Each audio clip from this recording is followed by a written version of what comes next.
Today, we're going to be talking about getting your team on board with tech. And this is really about change management. So this presentation is all about helping you to get your team to adopt technology tools. When we implement a new technology tool in a business, quite often we find that the results don't go exactly how we planned. Sometimes we'll implement something first and then the usage will start to drop off. Or maybe our team will have like an adverse reaction when we try and put something in place, but they just don't really take it up. Or maybe things will work well at the start, and then over time they kind of like drop off, and you don't get the end result that you want.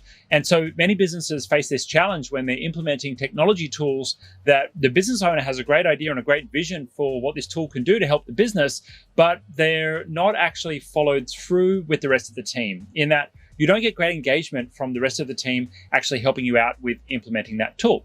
And so what do we want? Well, the goal at the end of the day is that we have technology tools helping support our business. And we have a business that is successful because the team are using the right tools that the business owner has implemented or, had help implementing. And that means that the team are all going to run much more smoothly because you've got everyone using the tools as they should be used. And so what I'm going to take you guys through in this video is a framework on how to make sure that when you implement technology, it's done successfully. And this is a framework for change management, but we're going to apply that to how to implement technology tools. So I'm just going to check in here. We don't have any more hellos, but we have a few more people watching, and that's awesome. Thank you so much for being a part of it, guys. So if you don't know much about me or itGenius, we are a technology consultancy, and our business is a tech concierge service that helps small and medium business owners get technology implemented and make sure it's well supported as well. Now, we primarily work with the Google suite of applications called G Suite, but we also work with a number of other applications like a cloud-based phone system, cloud-based CRM system, cloud-based email shared mailbox system, and all of these tools work together in harmony so small businesses can be successful. And at the end of the day, our aim is for business owners to delegate more, get more time back, focus on high value tasks, and build a better performing business so that you can be more successful yourself, your team will be happier, and at the end of the day, you have a business that you love rather than something that you feel like you're chained to. So let's jump into this presentation, and I'm going to share with you guys the magic framework for getting change happening and for getting implementation of new technology tools successful every single time. So I'm going to go and share my screen now, and let's talk through how to get your team on board with your tech. So first up, I've talked a little bit about our business and who we help.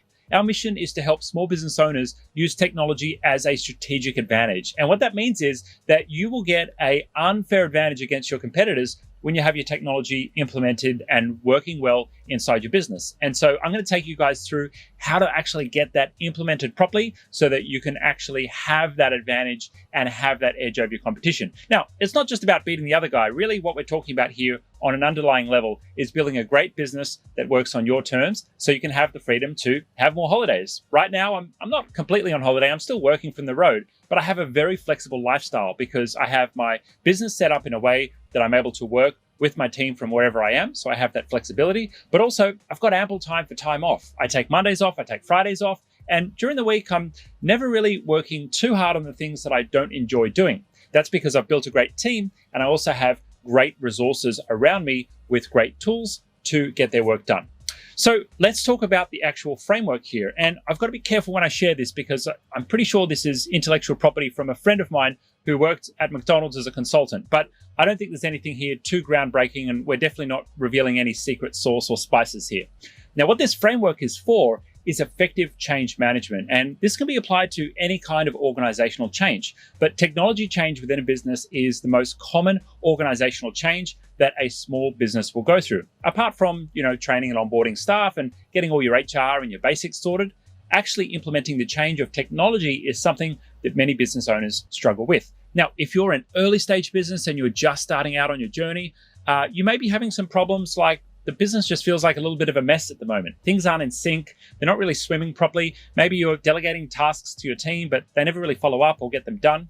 If you're a mid-sized business, things are probably a little bit more on the scale problem side of things. You've got systems in place, but you've got too many systems, or you've got double ups, or maybe you're using Dropbox and Google Drive, or you're using Google Meet and Zoom, and you've got things that you're sure could be tidied up and you could probably save a bit of money, but you're just finding yourself doing multiple things, and you need to tidy up to then get ready to scale. Now, for an established business, for a business that's been operating for a longer period of time, maybe you've got more staff, you've got a larger team, then the challenges that you may find is the need to modernize your systems. Maybe you're lacking in insight, or you're lacking in automation, or you're lacking in your different systems talking to each other and everything working together in harmony. Well, technology change and implementation of technology change is how you're going to solve each one of those problems. So let's go through the framework. This framework is the keys to a successful change. And you'll see here, there's 1, 2, 3, 4, 5, 6 steps for you to implement effective technology change. And when we've implemented each one of these steps effectively, what that means is that we're going to have a successful change. Here we go. But if we skip any one of these steps, we're going to end up with a problem. And we've got our different diagnostics here. And so if you've ever tried to implement a change and you had one of these problems, frustrated by people's reactions, your outcome wasn't achieved, took too long for people to adopt or adapt, no one cared, the team was negative about the change, or it worked well at first and then they went back to the old ways, well, then you may have skipped one of these steps in doing your implementation. So what I'm going to take you through is how to actually use this implementation guide to make sure that the next time you're implementing a new tool, or if you've implemented something and it's not really working the way you want it to right now, you're going to make sure that you have this guide helping you along the way. Okay, so let me know if that's exciting, guys.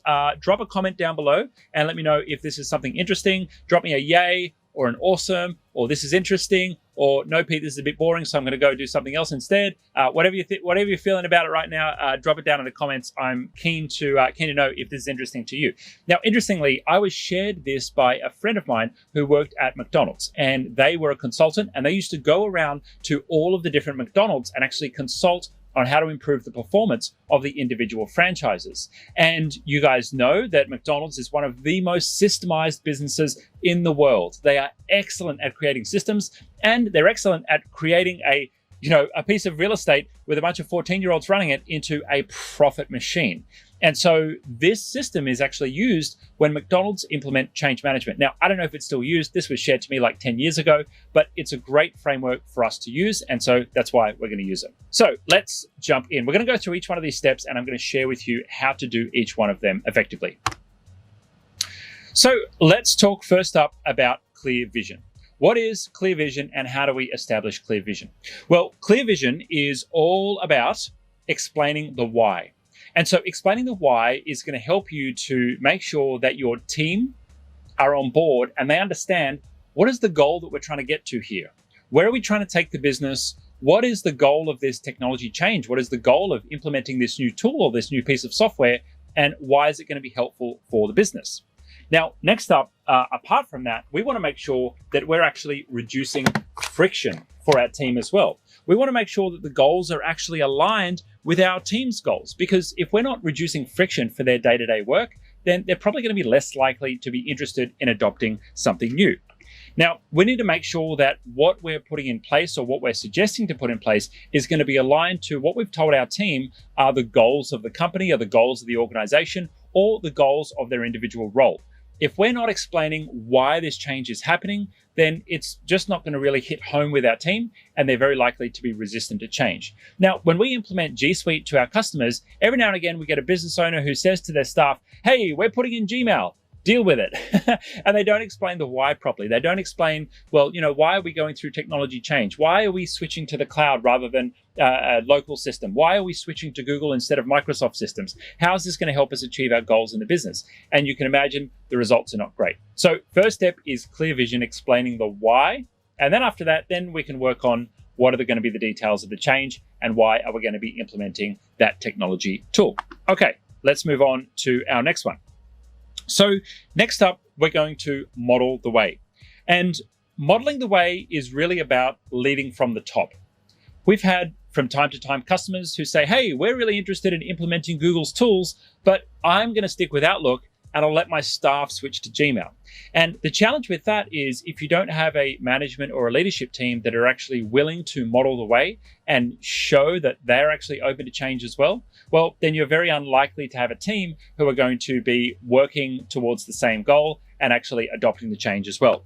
It's super important that you actually do take a leadership position when you're implementing change and show how it's done. Now, the most challenging part of that for me personally is that when I want my team to use a task management system, I need to actually use that system as well. I actually need to be good at logging in and using the system. But as a creative entrepreneur, I find it difficult to use structured systems at times. I find it difficult for me to stick to the system when I just want to do everything my way and I want to freely create in my own environment. The challenge is that when I need to work with other humans, they need to work in a way that's going to work for them. And myself as the leader, if I want them to work with me, I'm going to have to find a way to meet them in the middle. So leading from the top is extremely important. And that means that if you're interested in implementing a change for your team, it means that you, the business owner, and your leadership team and the managers need to be really good at showing how it's done. And it's not too hard at the end of the day. It just means that you've got to make sure you know your responsibility to show how things are done and how they can be done successfully.